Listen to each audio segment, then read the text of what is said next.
엘리사가 다메섹에 가다. 엘리사가 다메섹에 가다. 이런 제목으로 말씀을 전합니다. 전심 때 잠깐 사택에 갔더니 긴급 문자가 들어와서 봤더니 저 신북교회가 있습니다. 상당히 통합 측에서는 큰 교회죠. 그 목사님이 오늘 11시 예배를 11시가 돼도 안 나오시길래 그 딸이 사택에 들어가 봤더니 목사님이 침대에 돌아가셔서 계시더라는 거예요. 나이가 이제 한 67세 정도 되는 걸로 아는데 갑자기 또 돌아가셨다고 그렇게 긴급 문자가 온 걸 봤습니다. 참 우리 인생은 우리 앞길을 전혀 알 수가 없습니다. 오는 것은 우리가 이 땅에 오는 건 차례대로 오지만 가는 것은 순서가 없다. 또 그것은 세상 사람이나 우리 믿는 성도나 뭐 부자나 가난하거나 뭐 권세자나 비천한 자나 그것은 하나님 전적인 주관으로 불러가시기 때문에 이에 아무도 거절할 수가 없습니다. 오늘 또 한 왕이 죽는 내용이 나와 있습니다. 우리에게 죽음은 참 신비하면서도 우리 성도들에게 죽음은 축복이라고 말하지 않습니까? 물론 우리가 조금 나이가 좀 적어서 돌아가시면 아쉬움이 많습니다만 우리가 나중에 우리가 천국 가서 보면 참 먼저 간 사람들이 더 좋을 것 같아요. 지금 천국 간 사람이 다시 살려서 이 땅에 보내줄 테니 가라 그러면 오겠습니까? 한번 천국의 맛을 본 사람은 절대 안 올 거예요. 그러나 우리 인간대 도리로서 또 슬픈 일은 많이 있습니다만 우리가 오늘 방금 찬양 율동에서 내 인생 여정 끝내어 강 건너 언덕 이른다. 즉 요단강 건너서 우리가 주님 앞에 갔을 때 나는 말하리라. 그 찬양입니다. 우리가 나이가 많든 적든 우리는 늘 주님의 재림과 혹은 내 개인적으로 주님 앞에 갈 것을 미리 지혜롭게 준비하는 것이 가장 복된 자의 자세임을 우리가 봅니다. 오늘 본문의 배경 지도를 한번 보겠습니다. 북쪽 이스라엘 수도가 사마리아입니다. 남쪽은 유다라는 나라고 수도는 예루살렘이죠. 그리고 북이스라엘 오른쪽 위쪽에 보니까 아람 국가가 있죠. 그리고 아람 국가의 수도는 다메섹입니다. 오늘 엘리사가 이 다메섹을 갔다 그렇게 돼 있어요. 엘리사는 북이스라엘에서만 하나님의 말씀을 전하는 그 사역지가 북이스라엘인데 오늘 특별히 생애 최초로 엘리사에게 하나님께서 다메섹까지 가라. 그곳에 가서 너가 할 일이 있을 것이다 하고 보냈던 겁니다. 과연 엘리사는 왜 북이스라엘을 떠나서 먼 적군의 나라입니다. 엘리사는 아람하고는 아주 적대 관계입니다. 왜냐하면 전에 아람 나라가 쳐들어왔을 때 엘리사는 아람 나라가 쳐들어오는 그 적군들의 장소를 다 알고 있고 그들의 작전도 다 알고 있습니다. 하나님이 다 알게 해주셔서요.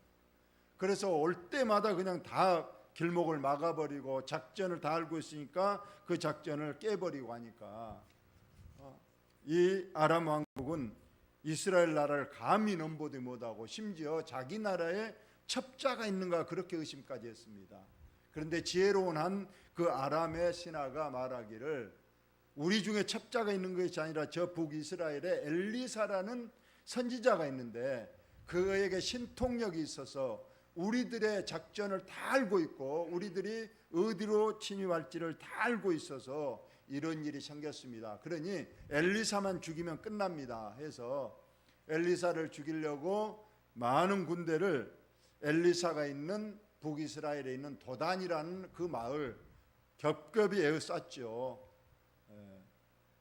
게하시가, 그 엘리사의 사왕 게하시가 아침에 일찍 일어나서 바깥을 내다봤더니 세상에 자기 집 주위로 그냥 아람 군대가 수겹 무장을 하고 지금 있는 겁니다. 이제 우리는 꼼짝없이 죽었다, 도간에 든지다 하고 엘리사 선생님을 급히 불렀습니다. 큰일 났습니다. 우리 죽었습니다. 밖에 적군들이 그냥 엄청나게 몰려와서 우리를 에워싸고 곧 우리를 이제 죽이려고 공격이 올 겁니다. 어찌하면 좋죠? 물어봤더니 엘리사 선지자는 다 알고 있다는 듯이 태연하게 저쪽 적군보다도 우리 쪽 군대가 더 많다, 참 알듯 모르듯 말을 합니다. 게하시는 그 말을 못 알아듣죠. 무슨 말입니까? 우리는 2명뿐인데 저거는 지금 수많은 적군들이 에워싸고 있는데 우리 군대 숫자가 많다니. 이것 그때 엘리사가 기도했죠. 하나님, 이 게하시의 영의 눈을 뜨게 해 주옵소서 하고 기도하고 했더니 게하시의 눈이 뜨였습니다. 그리고 보니까 밑에는 물론 아람 대군들이 있지만은 하늘에 하늘 군대가 진치고 있는 것을 볼 수 있었습니다. 수많은 불말 불병거 천군 천사들이 하늘에서 포위하고 아참은 내려가서 아람 저 적군을 무찌를 준비를 하고 있는 걸 봤습니다. 그리고 이제 엘리사가 적군들의 눈을 멀게 하고 그들을 사마리아로 데려갑니다. 그때 왕은 얼마나 기분이 좋았는지, 이 적군들이 지금 눈이 안 보인 상태로 딱 자기들의 사마리아 한가운데 와 있고 우리 군대가 딱 에워쌌습니다. 이제 죽일 수 있습니다. 그러지만 엘리사가 죽이지 말고 보내라. 그래서 그들에게 잔치를 베풀어 잘 먹이고 잘 흉흉하게 대접해서 적군 나라로 보냈더니 그들이 부끄러워서 얼마 동안은 이스라엘 나라를 쳐들어오지 못했더라 하는 그런 관계입니다. 그런데 오늘 하나님께서 엘리사가 다메섹에 갔습니다. 하나님께서 엘리사에게 다메섹을 가라고 했어요. 왜 다메섹 멀리까지 가라 했는가? 하나님께서 특별한 명령이 있었을 겁니다. 이제 엘리사도 이제 얼마 안 있다 곧 죽게 됩니다. 근데 마지막 어떤 사명으로 이 다메섹 적군 나라 수도로 가라는 거예요. 그 먼 길을 갔는데 왜 가라 했는가? 그 이유가 이때로부터 약 30년 전을 거슬러 올라갑니다. 30년 전에는 엘리사가 아니고 엘리사 시대입니다.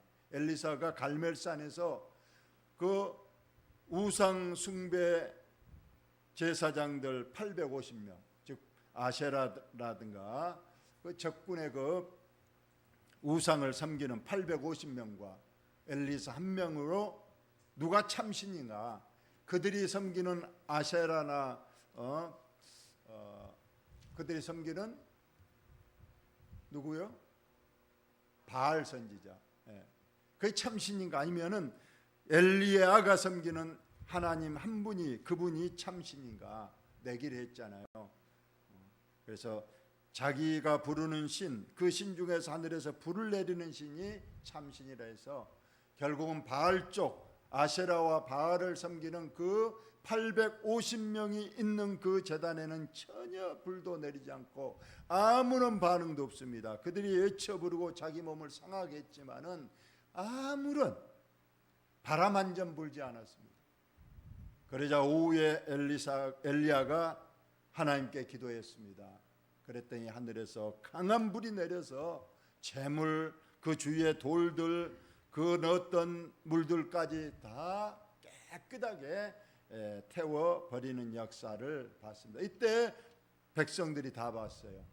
그러자 그들이 참신은 우리가 섬기는 여호와 하나님이다 했던 그런 적이 있는데, 이 엘리사가 그처럼 이겨고 승리의 도취해 있는데 그때 왕 아합 왕이고 왕비가 이세벨입니다. 이세벨이 악한 왕이거든요.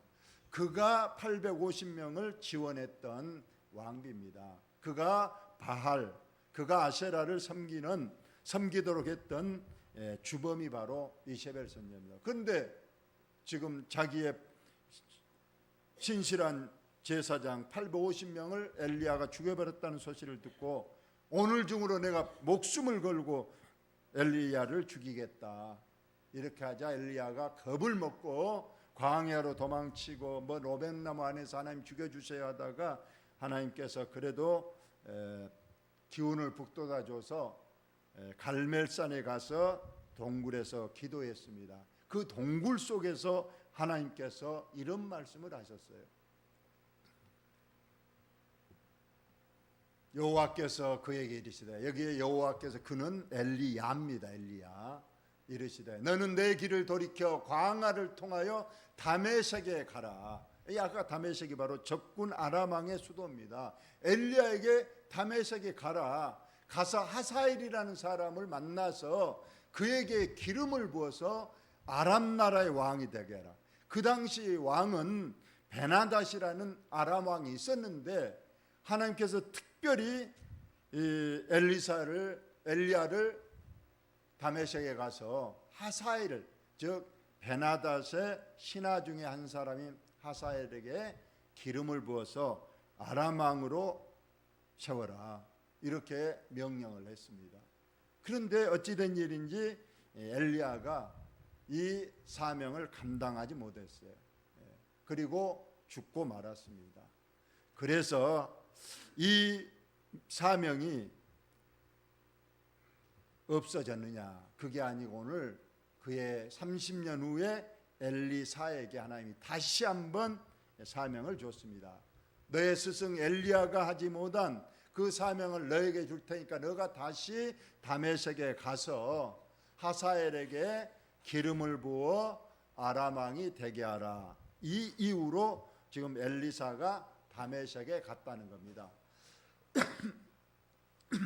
다메섹에 갈 때는 광야를 지나서 아람 적군 나라에 가고 수도 다메섹에 가 있었습니다. 그러나 어디로 갈지, 그리고 누가 하사엘인지 모르잖아요.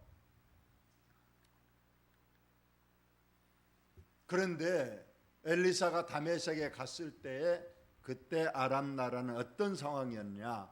아람 왕 베나닷이 병들었습니다.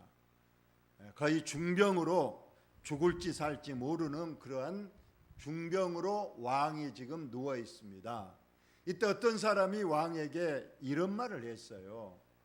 지금 우리나라 이 수도 왕궁 바로 옆에 엘리사라는 하나님의 사람이 여기에 와 있습니다 하고 왕에게 말해줬어요. 그러자 이 아람 왕 베나닷이 지금 자기가 아파서 죽을지 살지 모르는 상황에서, 물론 사이는 안 좋죠. 아까 말한 대로 지금 자꾸 적군 관계니까.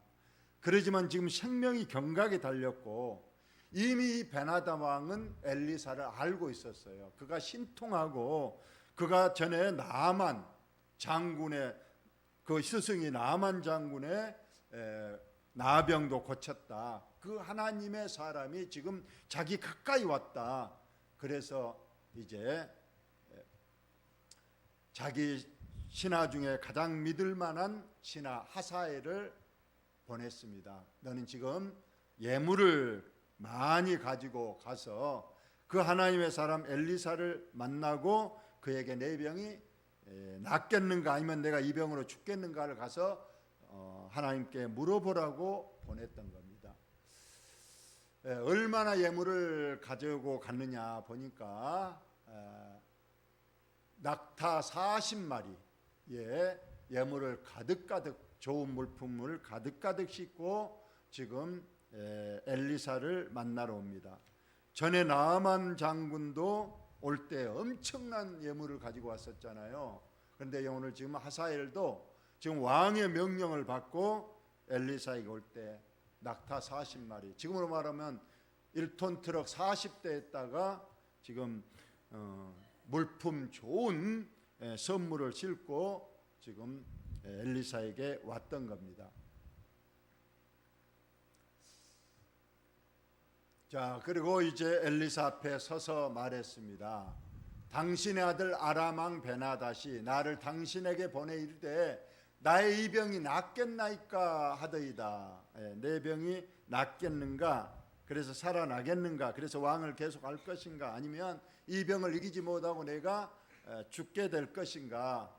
그것을 물어보려고 내게 보냈습니다. 했습니다. 과연 엘리사는 이 물으러 온 하사엘에게 무슨 말로 대답을 할까? 엘리사가 이르되 너는 가서 그에게 말하기를 너의 왕 베나닷에게 말하기를 왕이 반드시 나으리라 하라.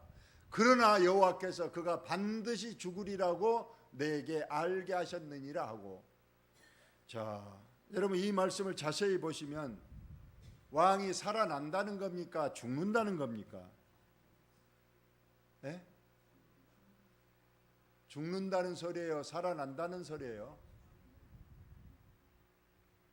반드시 나으리라. 그러나 반드시 죽으리라. 참 애매하죠. 산다고 그랬다가 또 반드시 죽는다. 이 말은 잠깐 병에서 낫겠지만은 바로 죽는다는 소리입니다. 잠깐이라도 이제 병에서 낫지만은 바로 병으로 죽지 않고 다른 일로 너가 반드시 죽게 될 것이다. 이걸 엘리사가 하나님께서 주신 말씀으로 전했습니다. 그러면서 또 한 가지 참 이상한 일이에요.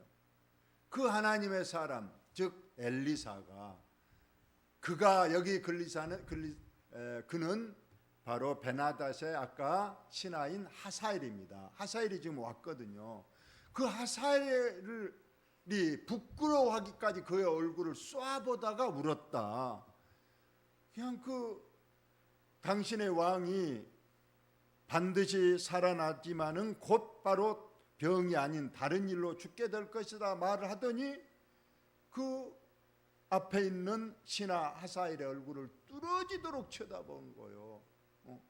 1, 2분도 아니고 오랫동안 쳐다보다가 갑자기 그냥 통곡을 하는 거예요. 울면서. 여기서 운다는 것은 그냥 눈물만 흐는 게 아니에요. 방성되고 아주 그냥 땅을 치면서 폭풍의 눈물을 흘리면서 우는 거예요. 그러니까 이 하사엘이 얼마나 놀랐겠어요. 왕이 살아나지만은 곧 죽는다. 그래놓고 자기 얼굴을 쳐다보더니 오랫동안 뚫어지게 쳐다보더니 우니까 너무 놀래서 물어봅니다. 하사엘이 이르되 내 주여 어찌하여 나를 쳐다보시며 우시나이까 하는지라. 엘리사가 대답을 해주는 거예요.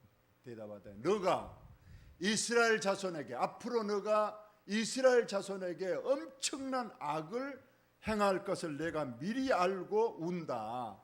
너가 앞으로 이스라엘 자손들 너는 지금 아람에 있지만은 지금 이스라엘 나라의 백성들에게 엄청난 악을 행하는데요. 어느 정도냐? 내가 그들의 성, 즉 사마리아 성에 불을 지르며 장정을 칼로 죽이며 젊은 사람들을 다 칼로 죽이고 또 어린아이도 다 그냥 절벽에서 내어 던져서 죽이고 심지어 아이벤 임산부의 배를 갈라서 태아를 꺼내버리는 이런 엄청난 악을 너가 장차 행할 것이라는 거예요. 지금 아람의 신하인데 어떻게 해서 북쪽 이스라엘에 와서 사마리아 성을 불태우고 왕궁을 태워버리고 많은 남자들을 죽이고 어린아이도 죽이고 심지어 임산부까지 배를 갈라 죽이는 이 엄청난 악을 행한다고 그러니까 이 하사엘이 얼마나 놀랬겠어요. 자기를 쳐다보지 울더니 왜 우냐 그랬더니 자기가 나중에 북이스라엘 나라에 쳐들어와서 그 엄청난 악을 행한다고 그러니까 하사엘이 이르되 당신의 개 같은 종이 무엇이기에 이런 큰 일을 행하오리까 그래요. 참 이때까지는 겸손하잖아요. 개 같은 내 인생, 가장 낮추는 말 아니겠어요? 내가 지금 신하인 사람이 어떻게 그런 일을 할 수 있습니까? 그러자 엘리사가 이제 본론을 얘기해 주는 거예요. 내가 여기 온 목적도 이것이다. 엘리사가 대답하여 여호와께서 너가 장차 아람 왕이 될 것이다. 지금 병들어 있는 베나닷이 잠깐 병에서 낫지만은 곧 죽임을 당하고 그 후로 너가 왕이 되어서, 그리고 왕이 되고 나서는 북이스라엘을 쳐들어와서 온갖 만행을 저지를 것이다. 이것을 지금 엘리사가 이 하사엘에게 말해 주었던 겁니다. 그 말을 듣고 이제 이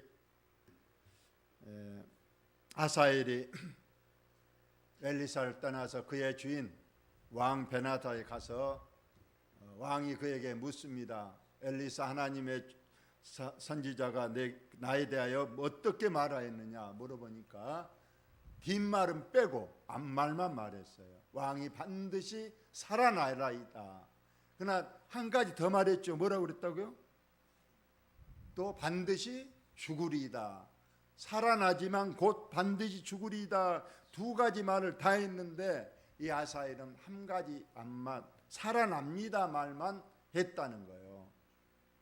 그러니까 그 베낫이 아마 안심했을 거예요. 내가 이제 살아나서 병에서 고침받아서 내가 왕위를 계속 이어가겠구나 했는데, 그 이튿날에 하사엘이 이불을 물에 적시어 왕의 얼굴에 덮음에 왕이 죽은지라 그가 대신하여 왕이 되니라. 여기서 우리는 잠깐 그 말씀 좀 보세요.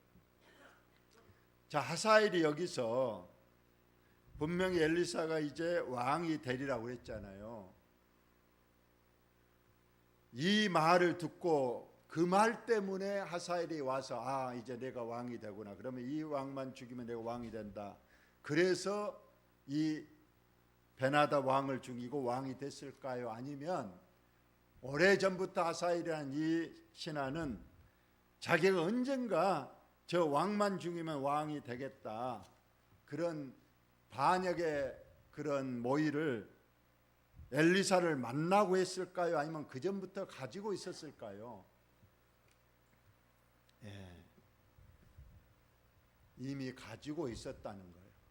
이미 가지고 있어서, 그렇기 때문에 하나님께서는 이걸 아시고 그대로 말씀을 해준 것입니다. 그래서 이 하사엘이 그래 나도 이런 계획을 하고 있었지만은 또 엘리사가 이렇게 말해주니까 더 힘을 얻어서 그냥 낫겠습니다. 그러나 곧 죽는답니다. 그 말은 빼고 낫겠습니다. 안심하고 있는 사이에 그냥 그날 새벽같이 이불을 물에 적셔서 가서 얼굴을 덮어서 눌러버렸다는 거예요.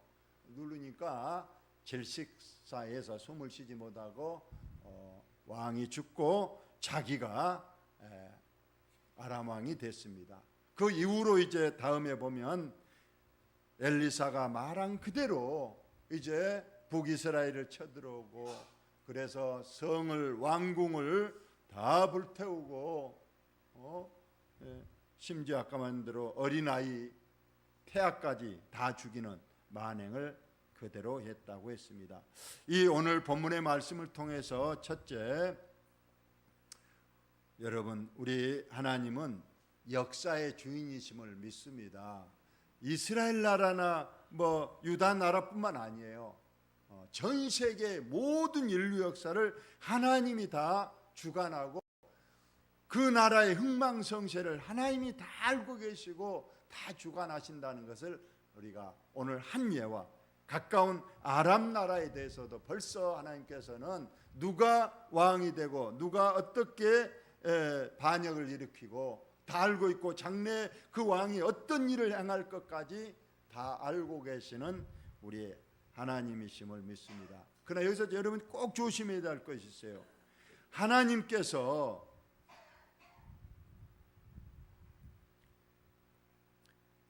어떤 악을 창조하시거나 악을 부추긴 것은 아닙니다. 그러나 여기서 우리에게 중요한 교훈을 두 번째로 주시는데요. 왜 이 베나닷 대신에 이 하사엘이 왕이 돼서 그 악한 일을 이스라엘에 하도록 이렇게 하나님은 알고 계시면서 막지 않고 오히려 그를 왕위로 세워서 그런 일을 하도록 했는가? 그것은 아주 명백하게 성경에 나와 있습니다. 여러분 아시잖아요. 북이스라엘의 그들의 믿음의 행태를 우리가 잘 압니다.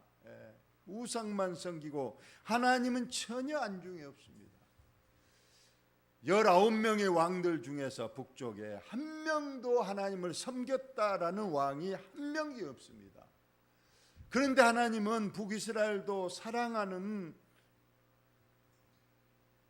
나라였기에 엘리야, 엘리사, 남쪽에는 그런 위대한 선지자가 없어요. 물론 다른 선지자 있었겠지만 북쪽에 더 능력 있고 더 귀한 엘리야, 엘리사 선지자를 보내서 그들을 회개시키고 그들에게 믿음을 회복시키라고 제발 우상에서 떠나서 하나님께 돌아오라고 간곡히 외치고 그들에게 했지만은 말을 듣지 않습니다.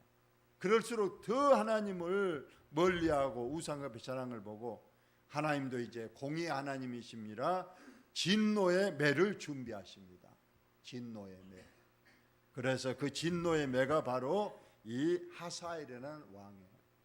이 왕이 이제 그러한 하나님 앞에 악행을 저지르고 하나님의 사랑을 저버리고 엘리야 엘리사의 그토록 능력의 종들이 그처럼 외쳤고 그처럼 권했으면 그래도 돌아와야 되는데 그러하지를 못했다는 겁니다. 그래서 하나님께서는 징계의 매로 아람 나라를 선택했고 아람 나라 중에서도 이 하사엘 악한 왕을 들어서 이제 북이스라엘 나라를 징계하시는 뜻입니다. 오늘날에도 하나님은 마찬가지입니다. 우리가 믿음 생활 잘하면 하나님께서 무한한 사랑과 축복을 주시지만 또 우리가 걷길로 가면 어쩔 때는 그냥 내버려 주실 수도 있지만은 어떻게든 구원하시기에는 하나님께서는 매를 때려서라도 하나님 길로 돌아오도록 하기 위한 하나님의 강권적인 역사가 있습니다.